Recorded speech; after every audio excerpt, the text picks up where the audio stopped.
Mataas po ang tsansang maging bagyo ng binabantayang low pressure area sa labas ng Philippine Area of Responsibility. Namataan po yan ng pag-asa mahigit 1,000 kilometro silangan ng Surigao City.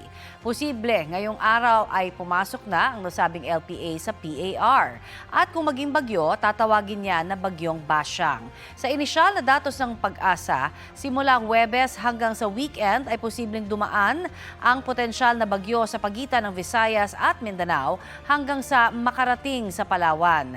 Sa ngayon, wala pang epekto sa lagay ng ating panahon ang binabantayang LPA.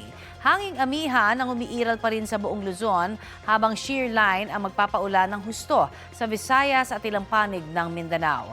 Malaking bahagi ng Visayas at Mindanao ang uulanin sa mga susunod na oras base sa rainfall forecast ng Metro Weather. Maging alerto sa heavy to intense rains na maaari magdulot ng baha o landslide. Halos buong Luzon kasama ang Metro Manila ay magkakaroon ng maayos na panahon pero may ilang lugar pa rin ang posibleng makaranas ng light to moderate rains. 13 degrees Celsius ang minimum temperature sa Baguio City ngayong Martes. Ayon po yan sa pag-asa. Habang 20.4 degrees Celsius naman dito sa Quezon City.